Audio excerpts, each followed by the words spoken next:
क्या वो आप लोगों ने कर लिया? यूनिट 3 तक का सब हो गया और लास्ट टर्न पे कुछ क्वेश्चन दिया था, हो गया।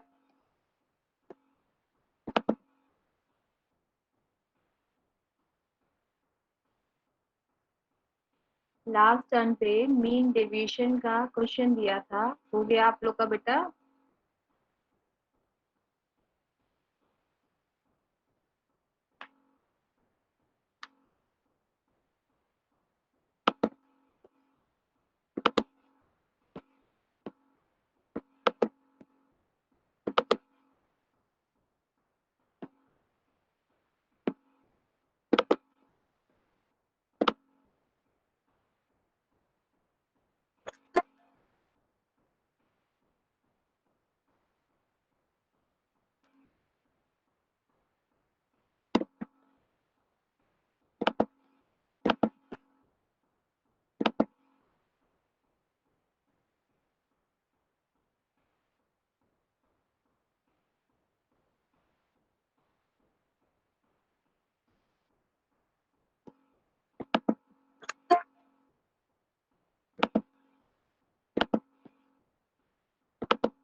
लास्ट टर्न पे आप लोगों को मैंने main deviation, standard deviation, variance ये सब बताया था और एक न्यूमेरिकल दिया था जिसमें आपको डिफाइन करना था quartile deviation, mean deviation, standard deviation and variance.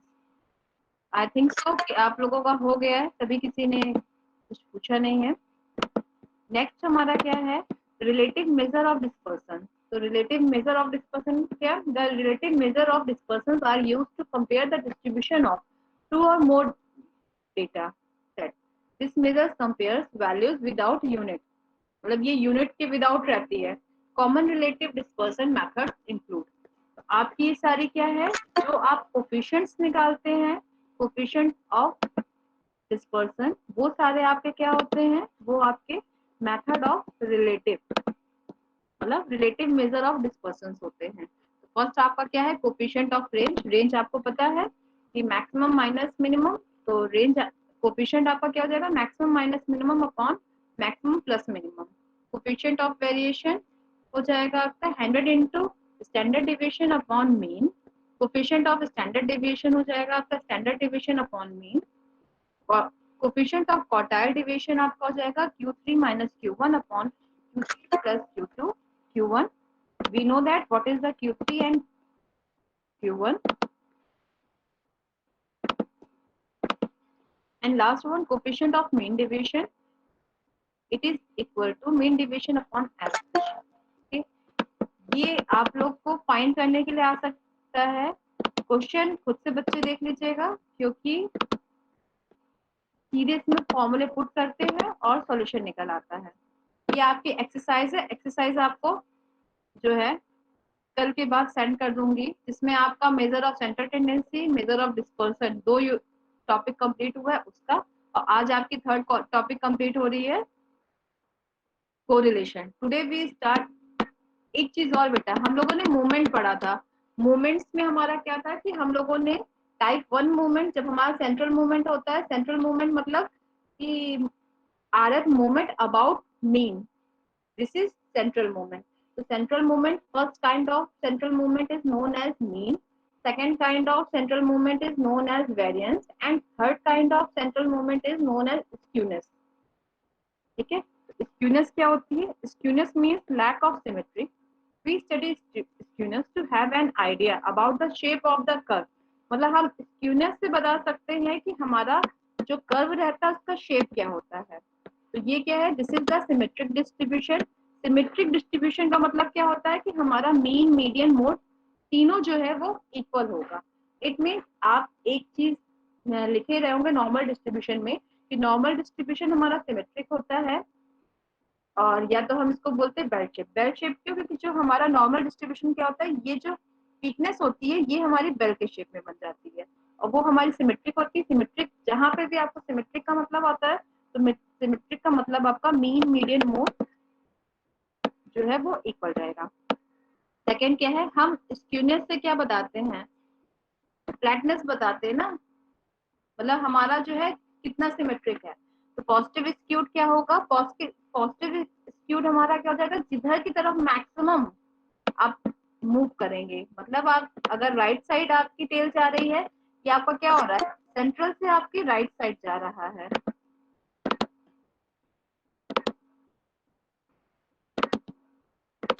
ये क्या हो रहा है, सेंट्रल से आपका ये राइट साइड जा रहा है। इट मीन्स आपका क्या है कि जो टॉप पे जा रहा है वो मोड है, मीडियन है और देन मीन है।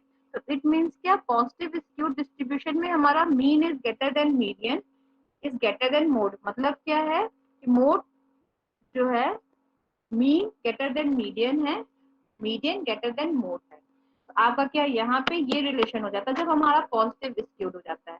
Then third one is, next one is negative. तो नेगेटिव में हमारा क्या हो जाता है कि ये नेगेटिव पे चला जाता है। तो नेगेटिव में आपका क्या हो जाएगा, जो आपका रहेगा टेल वो आपका लेफ्ट हैंड साइड जाएगा, तो वो आपका निगेटिव स्क्यूड कहलाएगा।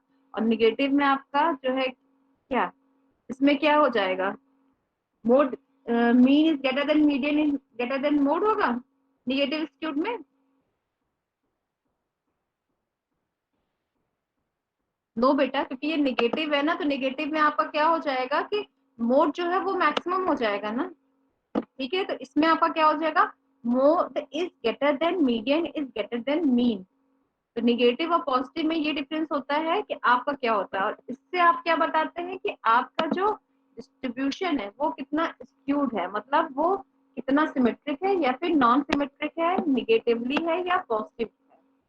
जो है मेजर ऑफ स्क्यूनेस, स्क्यूनेस को कुछ मेथड से हम मेजर कर सकते हैं। फर्स्ट है हमारा Karl Pearson coefficient of skewness, second है Bowley coefficient of skewness, third one is coefficient of skewness based on moment.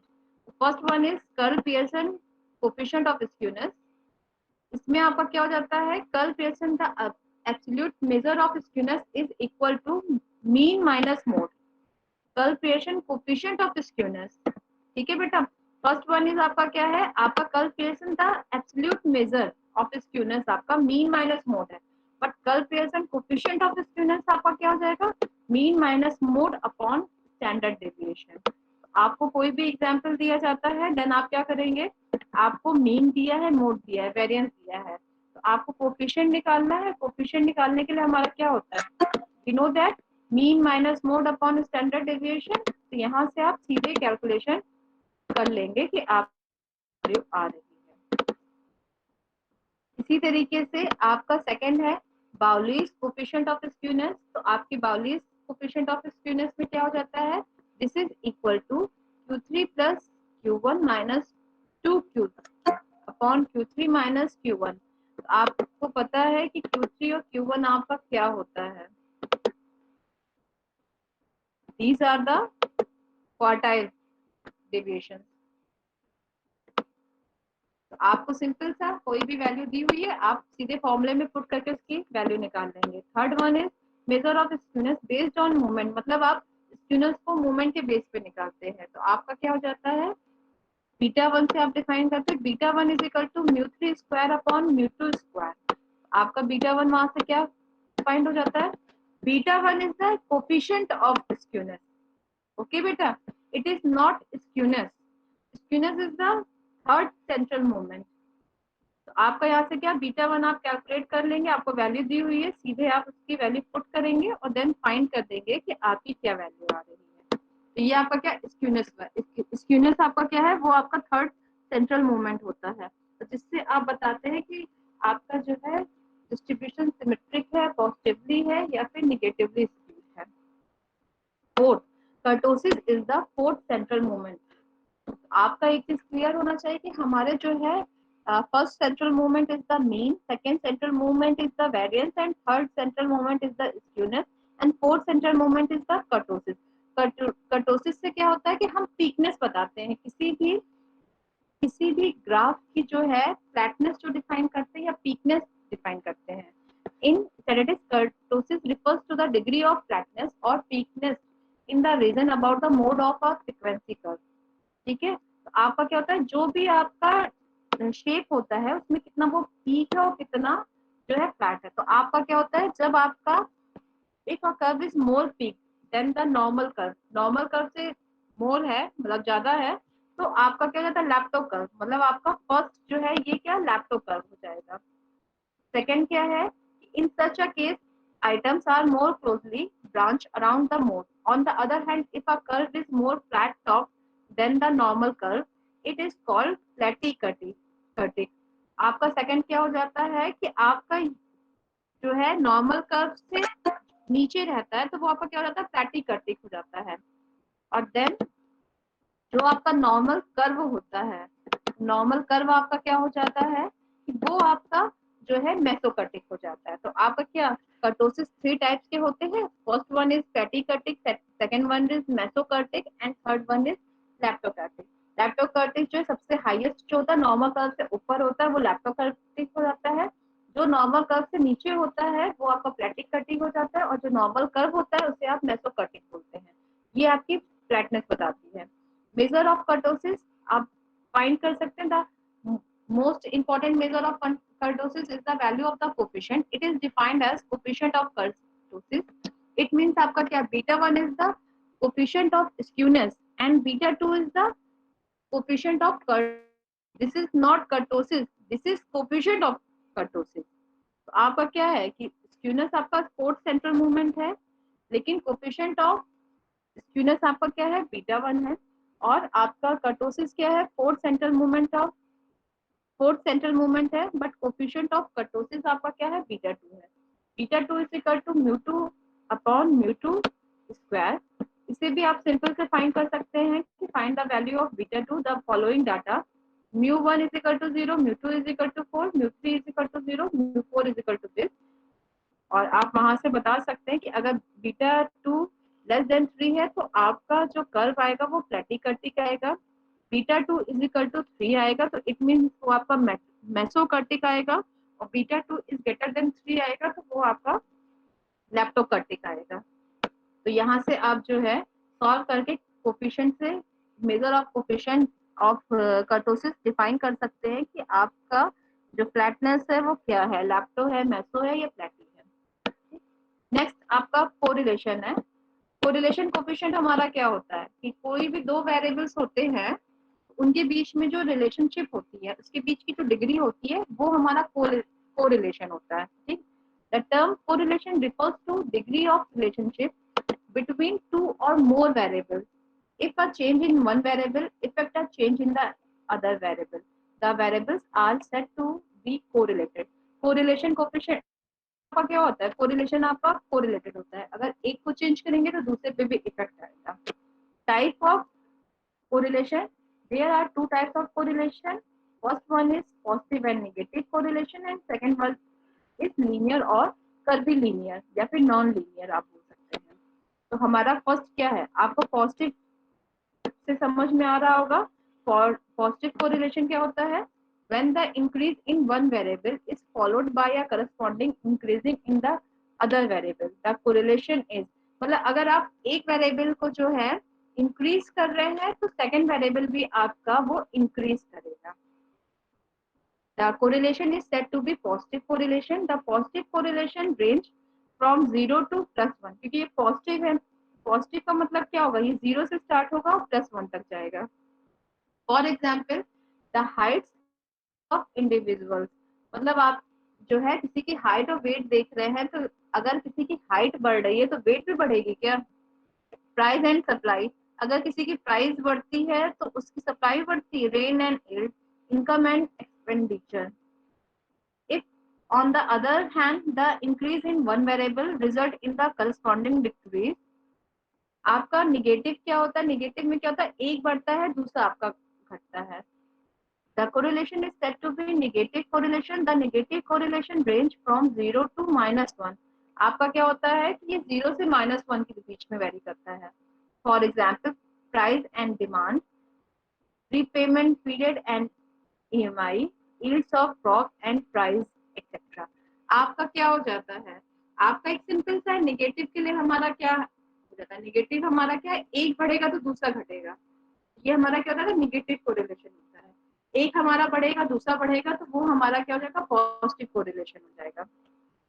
No correlation, two variables are said to be uncorrelated if the change in the value of one variable has no connection with the change in the value of the other variable. For example, we should accept zero correlation between weight of a person and color of his hair or the height of a person and the color of his hair. आपके बाल से और आपके wait पे कोई भी relation नहीं है ना, तो वो आपका क्या हो जाएगा, नो कोरिलेशन हो जाएगा, या फिर उसे हम अनकोरिलेटेड भी बोल सकते हैं।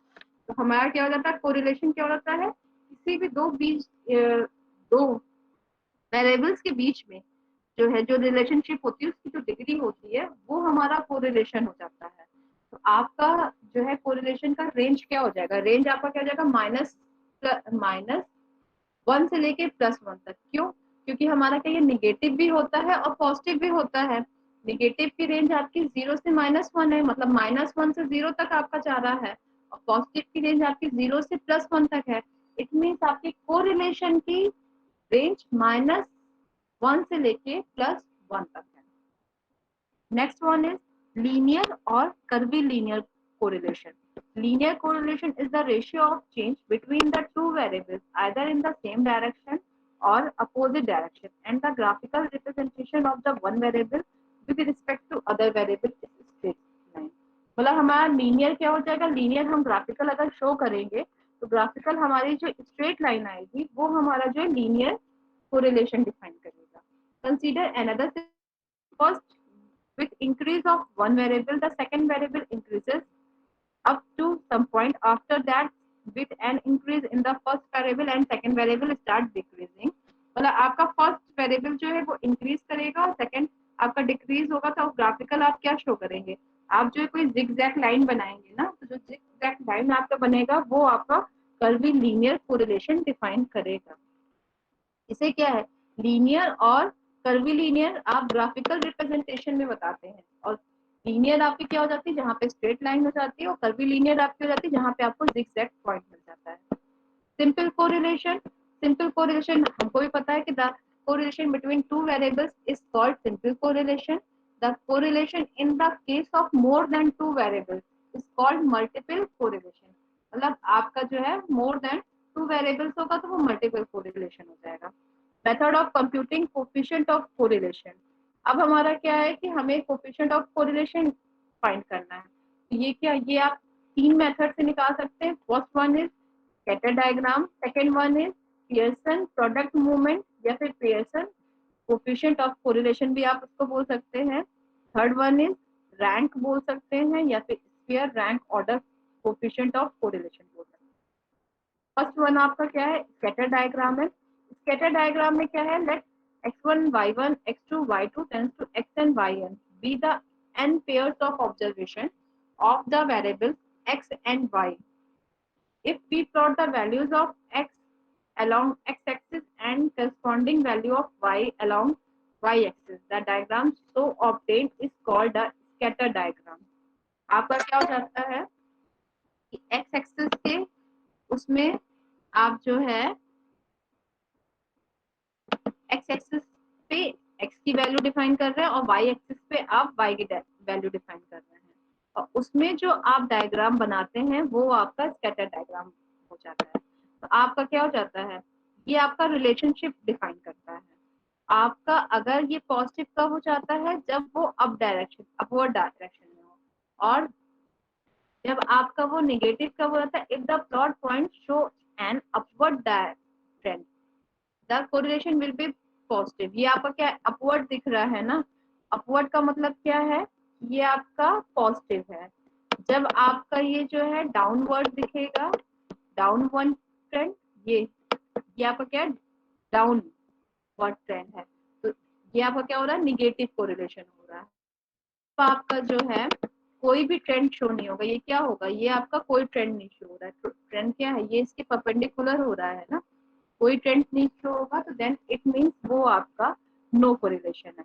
तो आप स्केटर डायग्राम से भी डिफाइन कर सकते हैं कि ये पॉजिटिव कोरिलेशन है या फिर निगेटिव कोरिलेशन है। Second one is curl Pearson coefficient, correlation coefficient. तो कर्ल पियर्सन का हमारा क्या हो जाता है कि इन्होंने जो है दो variables, linear relationship between two variables X and Y. Okay, आपका क्या हो जाता है R, it is denoted by are.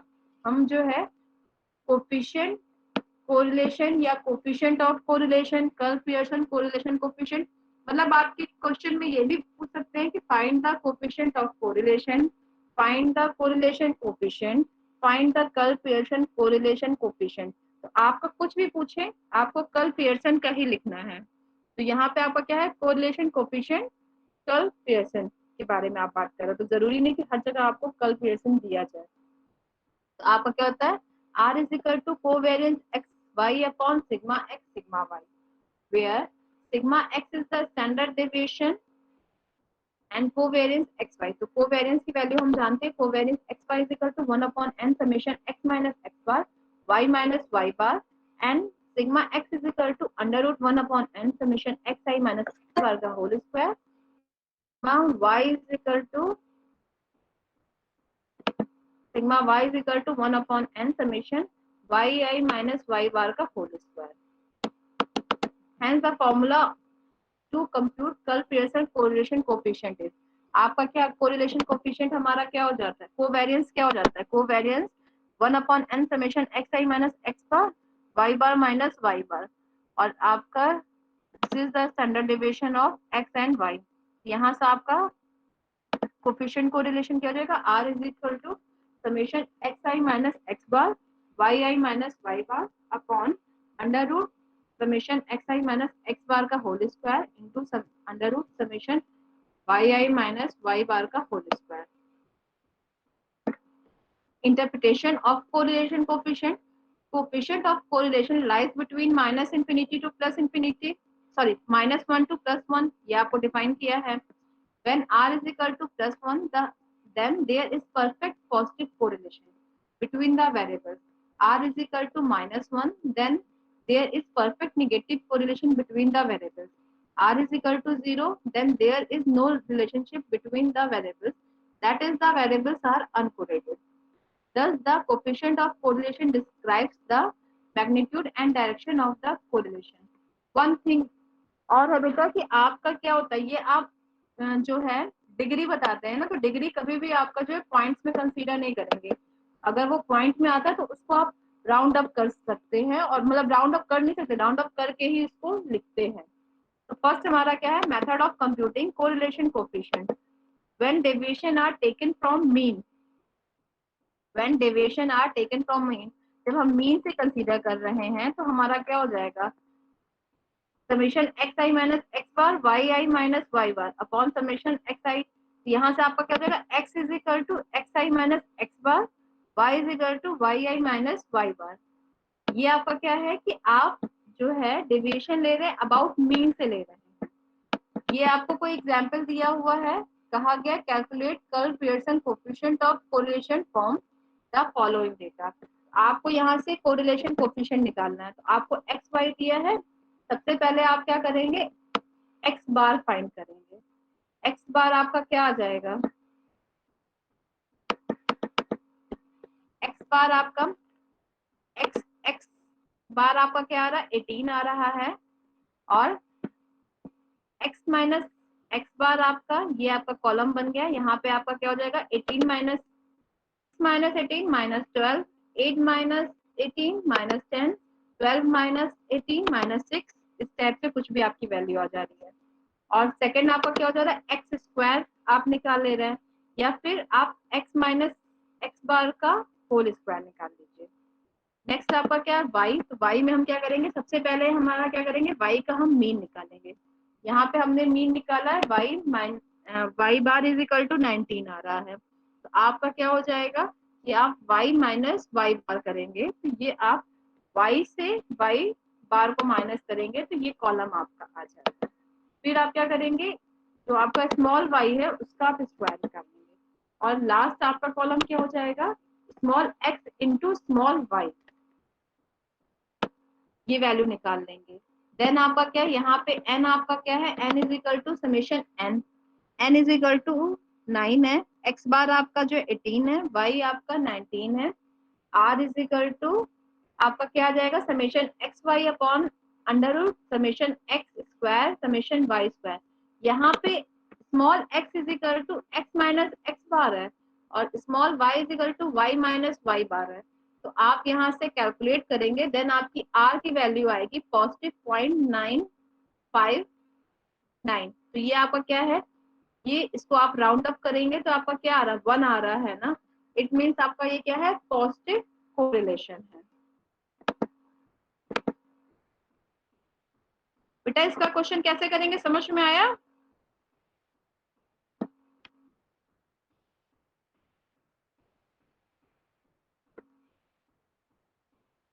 Yes ma'am.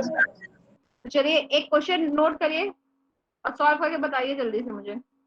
Write down the question, calculate coefficient of correlation from the following data.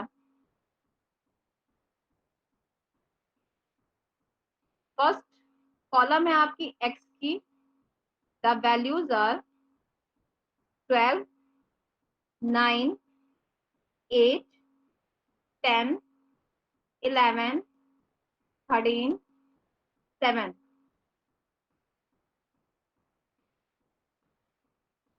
Repeat कर रही हूँ, check करिए।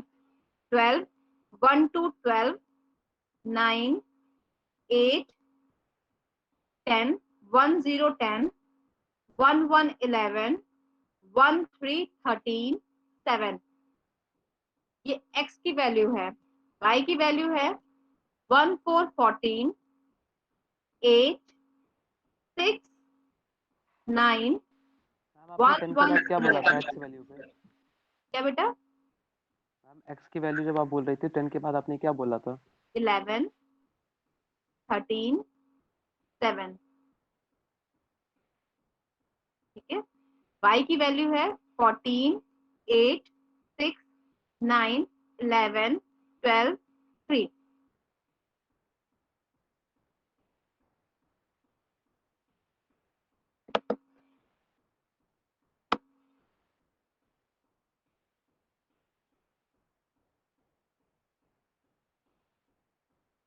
ये आपको फॉर्मूला शो हो रहा है ना डिस्प्ले पे। टोटल नंबर ऑफ ऑब्जर्वेशन कितने हैं यहाँ पे?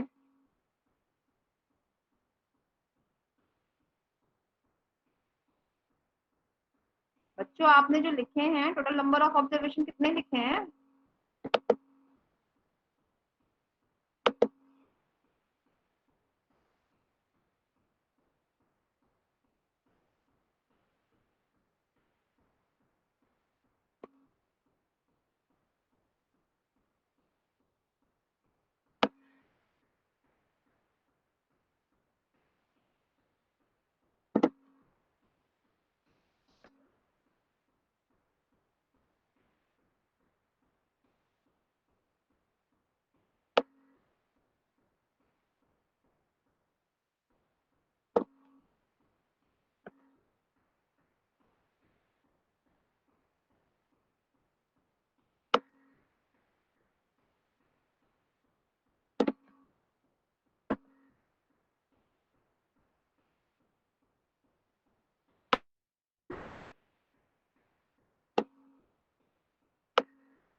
एक्स बार कितना है?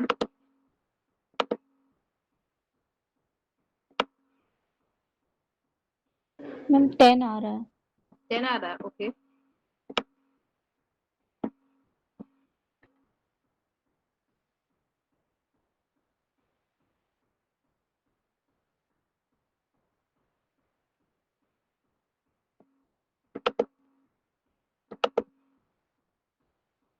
y बार कितना आया?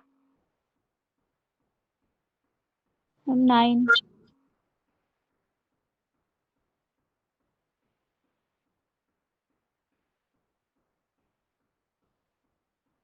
इसके बाद आप कॉलम जो बनाएंगे वो आपको क्या रहेगा? x माइनस एक्स बार रहेगा।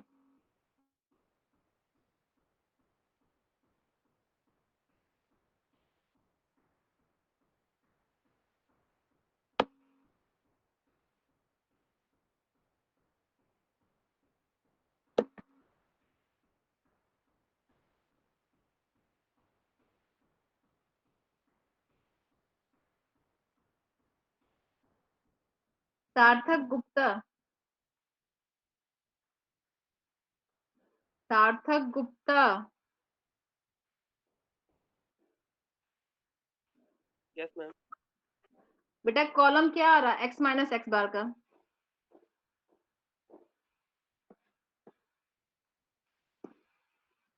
हम अभी निकालते हैं। क्यों बेटा, कितना टाइम लग रहा है?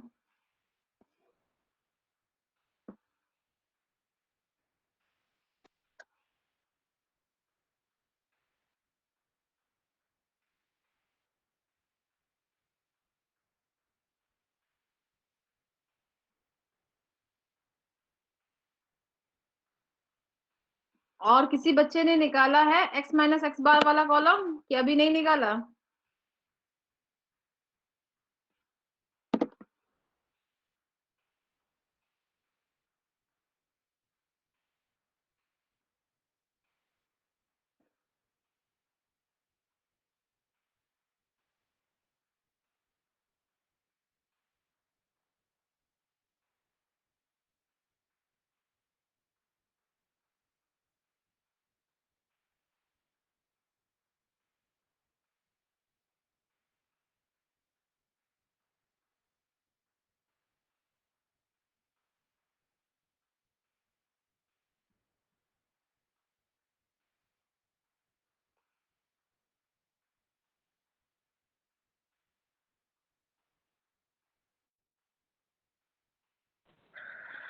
मैम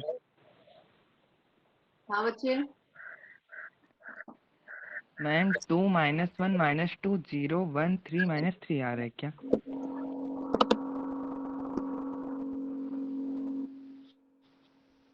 कितना आ रहा है? 2 -1। -2 हाँ 0 हाँ 1 हाँ 3 -3। हाँ बेटा सही आ रहा है। मैम आर की वैल्यू 1.5 आ रही है। r की वैल्यू 1.5 आ रही है, गलत है बेटा, क्योंकि r की लिमिट ही आपकी जो है +1 है ना, तो +1 से ऊपर नहीं जा सकती है। कहीं आपकी कैलकुलेशन गलत है बेटा।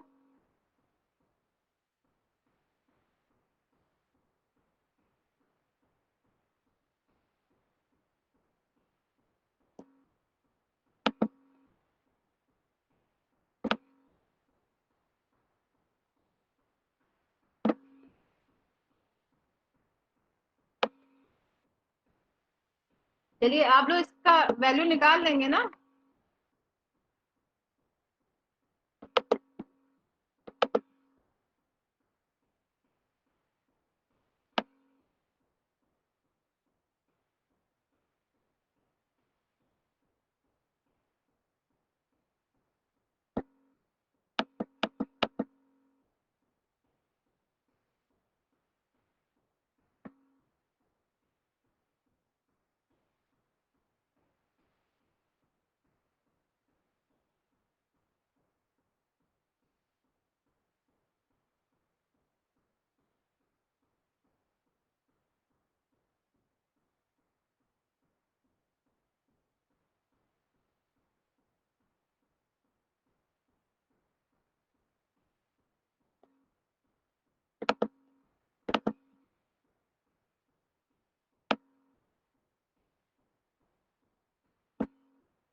मैम 0.94 आंसर आ रहा है। 0.94 ना, यस मैम। सही है।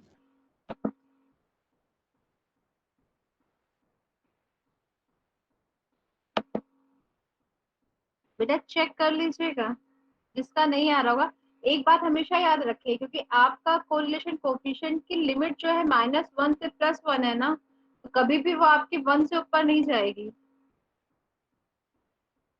ना +1 से ऊपर जाएगी और ना -1 के नीचे जाएगी, क्योंकि लोअर लिमिट आपकी -1 है और अपर लिमिट आपकी +1 है। तो इसलिए अगर कभी भी ऐसा कुछ होता है तो आप अपना कैलकुलेशन चेक करिए कि कहीं ना कहीं कोई मिस्टेक हो रही है। ठीक? चलिए बच्चों कर लीजिएगा ये क्वेश्चन, जिसका नहीं हो पाएगा वो पूछ लीजिएगा बाद में। नेक्स्ट है आपका, when actual values are taken without deviation, when the values of x and y are considerable small in magnitude, the following formula can be used। अगर आपका क्या है कि आप विदाउट डेविएशन कर रहे हैं तो आप क्या कंसीडर करेंगे, आप जो एक्चुअल वैल्यू रहेगी उसको कंसीडर करेंगे। तो वहां पे आपका क्या हो जाएगा, n summation x Y minus X summation x summation Y upon under root summation x square N summation x square minus summation x square into under root N summation Y square minus summation Y का whole square. तो इसमें ma'am बेटा 0.99 आ रही है। 0.99 आ रही है। Okay बच्चे, मतलब आपके 0.9 के ही आसपास है। ओके बच्चे,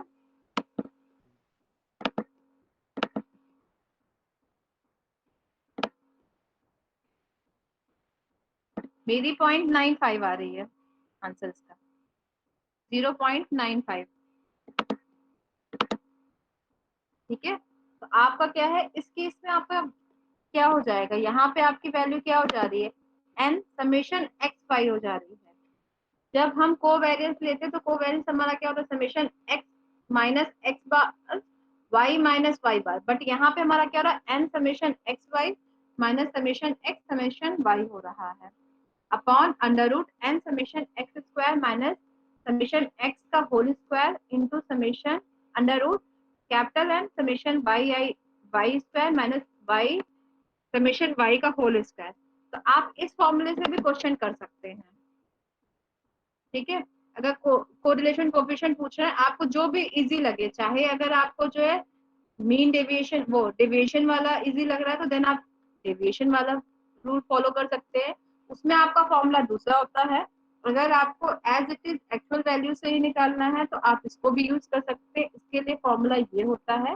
और थर्ड एक हमारा और इसमें फॉर्मूला होता है कि हम जो है डेविएशन जो ले रहे हैं, deviation are taken from an assumed mean, मतलब हम क्या करेंगे, वहां पे कोई भी मीन एज्यूम कर लेंगे। तो हमारी जब हम मीन एज्यूम कर लेंगे तो हमारा क्या हो जाएगा, एज्यूम मीन का मतलब क्या होता है बेटा,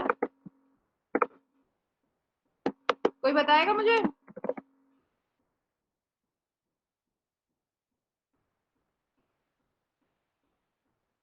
आपको ये बताया गया है ना कि एज्यूम मीन का मतलब क्या होता है, जो हमें डेटा दिया जाता है उसी में से हम कोई भी एज्यूम कर लेते हैं और उसको जो है सब्ट्रैक्ट करते हैं एस में से। तो आपका उस केस में क्या हो जाएगा, उसमें आपका हो जाएगा n summation d x d y minus summation d x d y upon under root N summation d x square minus summation d x का whole square under root N summation d y square minus summation d y का whole square.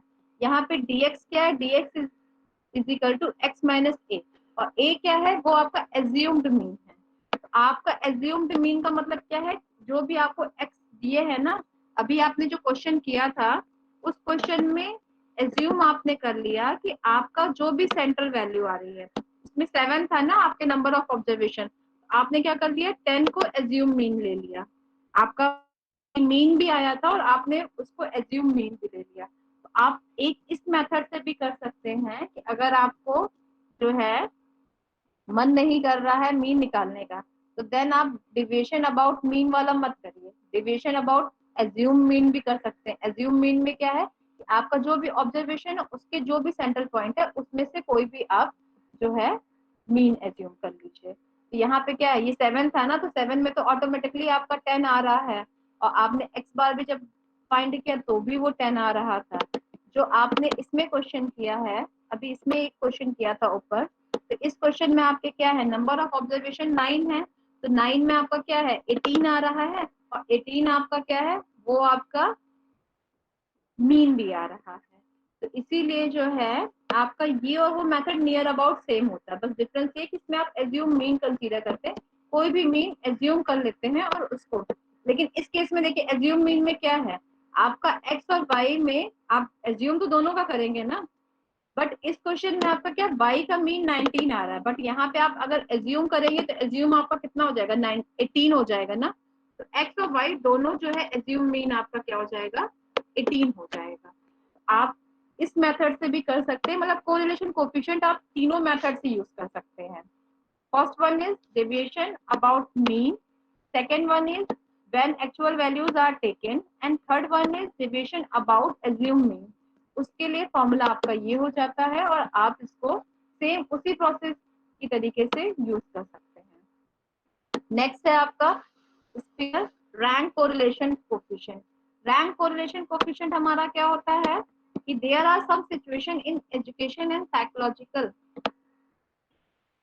or individual may be ranked and arranged in the order of merit or on the two variables। हमारा क्या होता है, हम rank से define करते हैं किसी भी जो है, तो रैंक हम किस तरीके से देते हैं, अगर मान लीजिए आपको मार्क्स में हम बताएं कि रैंकिंग करना है, तो रैंकिंग हम करेंगे, पहले जो हमें डेटा दिया रहेगा उसे हम रैंक करेंगे, देन हमारा वो सेट बनेगा, तब हम उसका जो है कोरिलेशन निकालेंगे। तो and when these two sets of ranks co-vary or have agreement between them, we measure the degrees of relationship by rank correlation। मतलब हम तब जो है दोनों के रिलेशनशिप की डिग्री को रैंक कोरिलेशन से जो है मेजर करेंगे। For example, the evaluation of a group of students on the basis of leadership ability, the ordering of women in a beauty contest, students ranked in order of preference, or the pictures may be ranked according to their employees may be ranked order the supervisors on job performance। मतलब आपके rank basically कुछ भी आप rank देते हैं ना, आपकी class में भी आती है तो रैंक आती है ना, फर्स्ट रैंक है, सेकंड रैंक है, वो आप जो देते हैं वो सारे किसके ऑर्डर के बेसिस पे देते हैं ना, रैंक देते हैं। ठीक, तो ये सारे आपके क्या एग्जाम्पल हो जाते हैं। इट इज डिनोटेड बाय रो। एक चीज हमेशा बेटा क्लियर रखिएगा कि आपका क्या होता है, कोएफिशिएंट ऑफ कोरिलेशन जो है वो कर्ल पियर्सन ने दिया था, बट रैंक कोरिलेशन आपका किसने दिया है, रैंक कोरिलेशन आपका जो है स्पीयरमैन ने दिया है। तो कई बार ऐसा होता है कि आपका जो है ये डिफाइन नहीं होता है, आपको सीधे लिख दिया जाता है कि find the curl correlation coefficient from the given data, या फिर आपको कह देता है find the Spearman correlation coefficient from the given data. It means क्या है कि आपको याद होना पड़ेगा, करना पड़ेगा कि कर्ल पियर्सन ने हमारा आर दिया था, और इसे डिनोट हम आर से करते थे, और आर इज इक्वल टू हमारा क्या होता है, covariance X Y upon sigma X sigma Y, और हमारा रैंक कोरिलेशन स्पीयरमैन ने हमारा रैंक कोरिलेशन दिया था, और रैंक कोरिलेशन को हम डिफाइन करते हैं रो से, रो, और इसका फॉर्मूला होता है rho is equal to 1 minus 6 into summation d square upon n, n square minus 1। तो आपका रो क्या है, rho is the Spearman rank correlation coefficient, D is the difference between paired rank.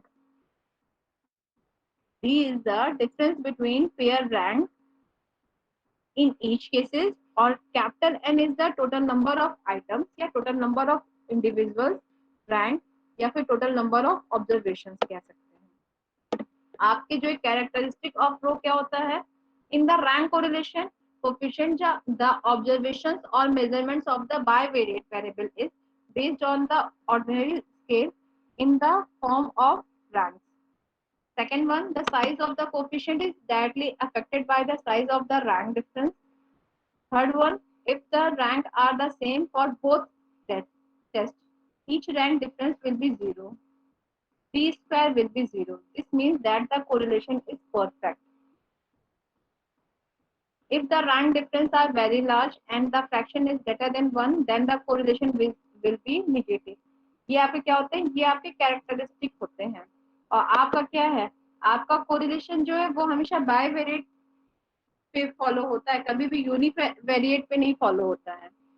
आपसे क्वेश्चन पूछा जाता है कि can you use to univariate data, then it is no. Correlation हम क्या, कोरिलेशन हम दो के बीच में रिलेशन, जो रिलेशनशिप रहती है उसकी डिग्री बताते हैं ना।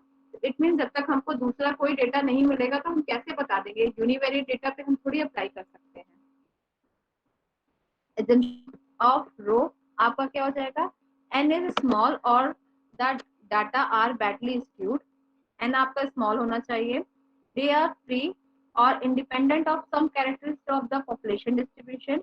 In many situations, ranking methods are used where quantitative measurements are not available. The quantitative measurements are available, ranks are substituted to reduce arithmetical labor. Such tests are described as non-parametric. Now we consider रो हम कैसे निकाल सकते हैं। The following data give the scores of 5 students in mathematics and general science respectively. Compute the correlation between the two series of test scores by rank difference method. इसे हम क्या बोल सकते हैं, रैंक डिफरेंस मेथड भी बोल सकते हैं। तो सबसे पहले हमारा क्या है, हमें पता है कि 5 स्टूडेंट है, तो then student A B C D E. Mathematics first हमारा क्या है, score in maths 87951। Score in general science, third column हमारा क्या हो गया, स्कोर इन जनरल साइंस हो गया, तो क्या हो गया 10745। Rank in test first R1, मतलब हमने सबसे फर्स्ट वाले को, मैथ्स वाले को रैंक किया, तो मैथ्स वाले में क्या सबसे हाईएस्ट 9 है तो उसे हमने रैंक 1 दिया। फिर उसके बाद 8 है तो उसे हमने रैंक 2 दिया। फिर 7 है हमने रैंक 3 दिया। फिर 5 है रैंक 4 दिया और 1 वाले को 5 दे दिया।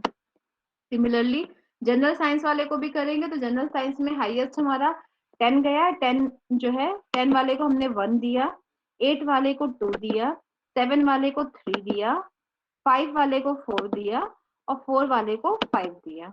तो क्या किया हमने, सबसे पहले जो हमको डाटा मिला था उसे हमने रैंक दे दिया। रैंक के बाद क्या, उसका हमने डिफरेंस ले लिया। तो डिफरेंस हमारा क्या है, R1 माइनस R2। क्यों, क्योंकि हमारा जो है चाहे जो भी हो, चाहे आप R2 माइनस R1 करेंगे, चाहे R1 माइनस R2 करेंगे, कोई ना कोई निगेटिव आएगा ही, बट हमें जो लेना है वो डिफरेंस का स्क्वायर लेना है, तो इट मीन्स वो पॉजिटिव हो ही जाएगा। तो आपका क्या हो जाएगा 1 माइनस 2 माइनस 1 1। बेटा ये आपको जो सब्ट्रैक्ट करना है वो R1 से R2 को करना है, रैंक से रैंक को नहीं करना है। ये मत करिएगा कि अरे सी वाले की फर्स्ट रैंक है तो सी वाले वो ए वाले से उसको सब्ट्रैक्ट करेंगे, नहीं।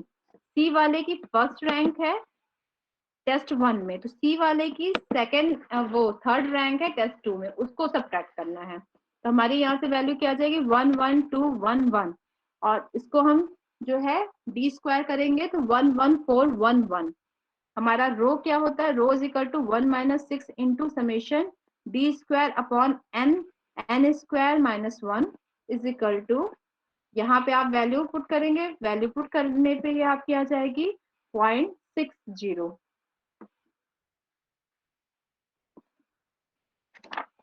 ठीक है, अब एक नोट डाउन अनदर क्वेश्चन,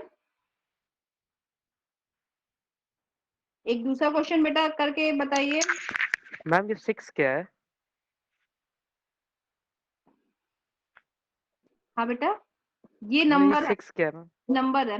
जब हम रैंक कोरिलेशन जो है डेरिवेशन करते हैं तो उसमें आती है हमारी वैल्यू। आप लोगों को एक्चुअली बेटा रैंक कोरिलेशन का डेरिवेशन नहीं बता रहे हैं।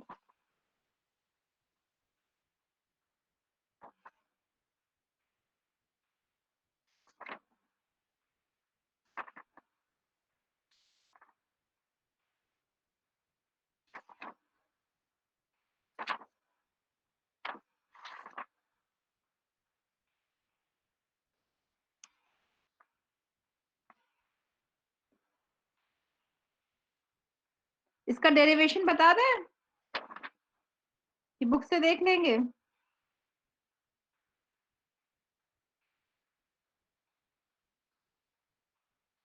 मैम बता दीजिए। अच्छा डेरिवेशन बता दें, चलिए ठीक है बेटा, फिर डेरिवेशन मैं कल बताऊं, हाँ क्योंकि मैम अभी चलेगा। हाँ टाइप करने में भी टाइम लग जाएगा। आपका क्या है, चलिए एक सेकंड क्वेश्चन करिए। ये वाला क्वेश्चन समझ में आ गया ना, सिंपल सा रैंक कैसे हम डिफाइन करते हैं।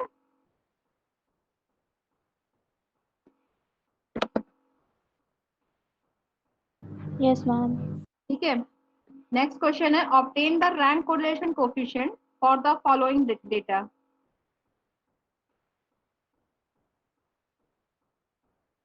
ठीक है, फर्स्ट आपका एक्स है, एक्स की वैल्यू है 68,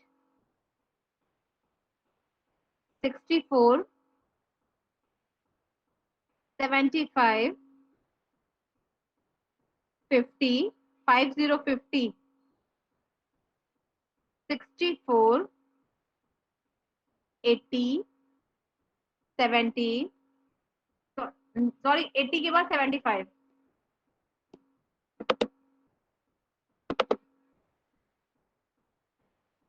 40, 55, 64, 175 के बाद 40, 40, 40, मैम रिपीट कर दीजिएगा एक बार।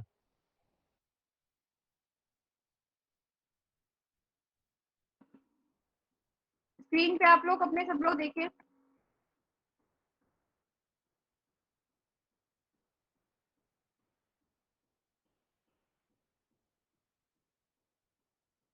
ठीक है, ये आपका जो है एक्स की वैल्यूज हो गई, और वाई की वैल्यू है आपकी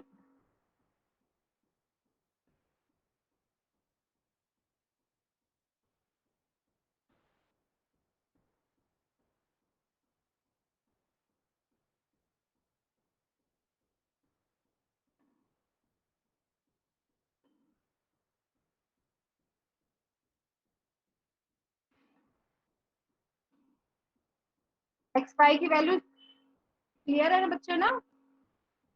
अब इसकी रैंक जल्दी से निकाल के मुझे बता दीजिए क्या आ रही है।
क्या वो आजकल दीपेश, ध्रुव, गौरांग, आप सब कोई भी जवाब नहीं दे रहे हैं।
रैंकिंग हुई आप लोगों की?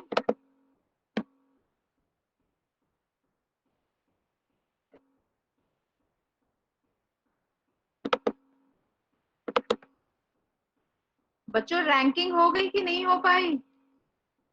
एक मिनट में बता रही ओके बच्चे, बाकी सारे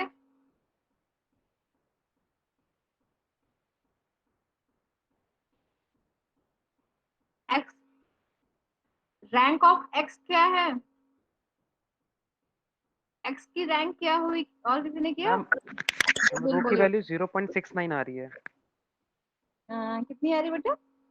0.69। नहीं बेटा, गलत है। मैम रो मैंने की वैल्यू 0.491 आ रही है। नहीं बच्चे, गलत है।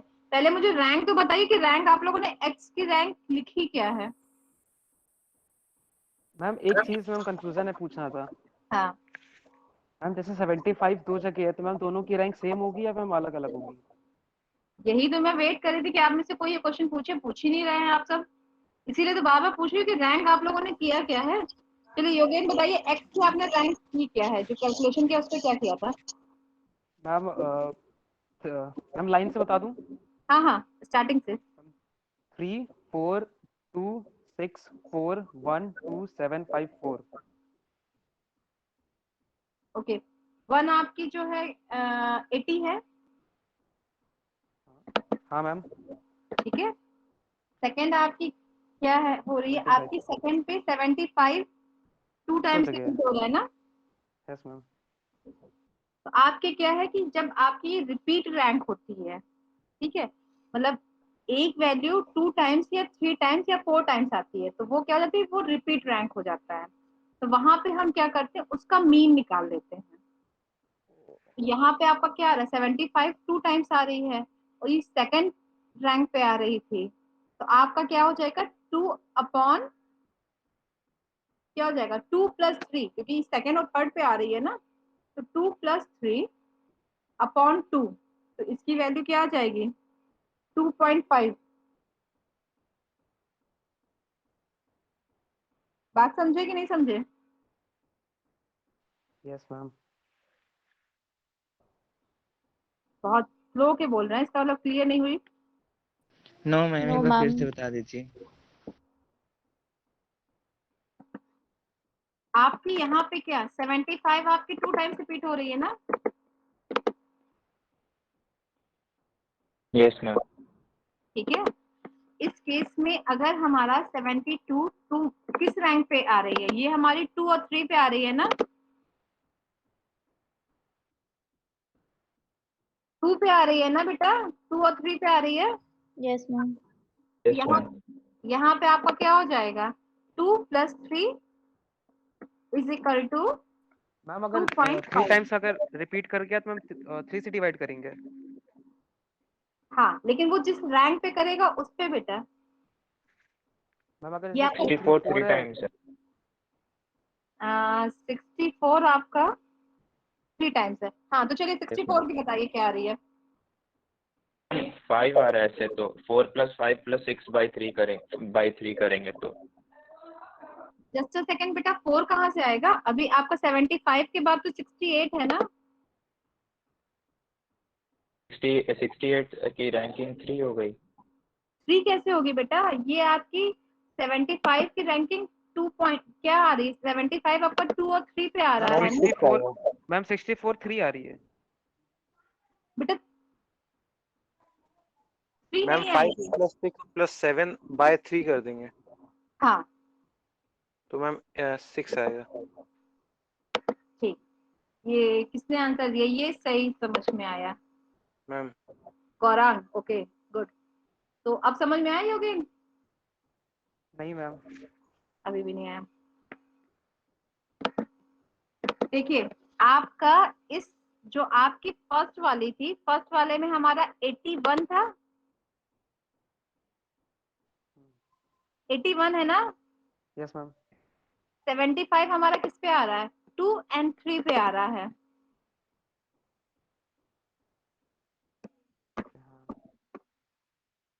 2 3 पे आ रहा है कि नहीं आ रहा बच्चे? आ रहा है मैम। तो हमने क्या किया, 2 + 3, ये हमारी रैंक थी बेटा।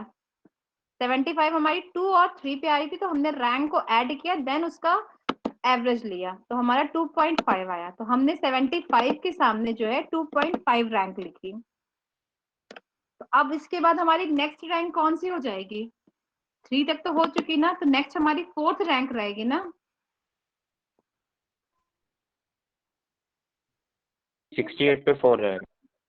68 पे आपकी 4 रैंक आ जाएगी। ठीक, अब हमारी क्या है, 64 हमारी क्या हो रही, 3 टाइम्स रिपीट हो रही है ना। Yes ma'am. इसका मतलब आपका क्या हो रहा है, 64 हमारा 5, 6 एंड 7 आ रहा है। तो 5 + 6 + 7 by 3 then 6 हो 5 जाएगा। + 6 + 7 एंड आ डिवाइड गया बाई, 3। ये आपकी रैंक पे आ जाएगी, ये आपकी 6 आ जाएगी। ये बेटा आप रैंक को ऐड कर रहे हैं, हाँ मैम समझ गया अब। ठीक है। तो देन आपका वो 6 आ जाएगा, और आप जो है 64 के सामने 6 लिख देंगे। अब समझ में आया कैलकुलेशन में कहाँ मिस्टेक हो रही थी आप लोगों की? Yes ma'am. Yes ma'am. सबको क्लियर हो गया? Yes Yes, ma'am. ma'am. Doubt है अभी? इसका आंसर आपका आएगा 0.545।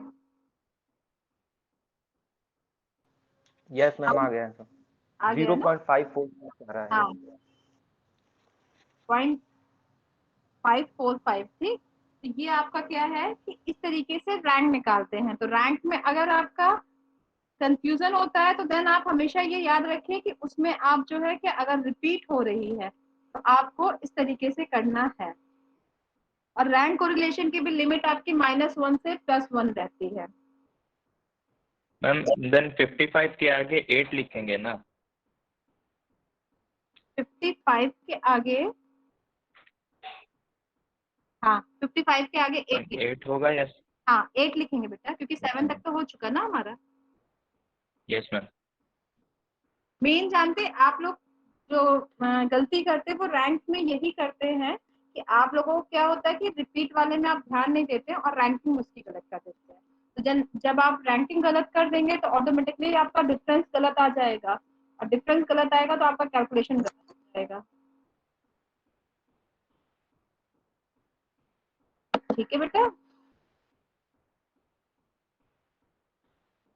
Yes ma'am. बच्चे यहाँ पे आपका कोरिलेशन का कंप्लीट होता है। आप लोगों को जो प्रूफ आप लोग कह रहे थे इसके कि रैंक कोरिलेशन का प्रूफ कैसे, तो वो आप लोगों को कल मैं मॉर्निंग में बता दूंगी। कल मॉर्निंग का क्लियर सबको पता है ना, क्लास कितने बजे होती है? 10 बजे। 10:15. 10:50 है बेटा, 50। ठीक है। टाइम टेबल में देख लीजिएगा, 10:50 है, और कल के क्लास में कोई चेंज नहीं है, 10:50 पे ही होगी। ओके मैम सेम लिंक क्या यस बेटा? मैम। रहेगी ना? Same as time table. Ma'am link same रहेगी ना? हाँ लिंक आपकी सेम है, चेंज नहीं है। Okay ma'am. ठीक है, चलिए फिर कल मिलते हैं बच्चों, bye. Thank you, ma'am. Thank you, Thank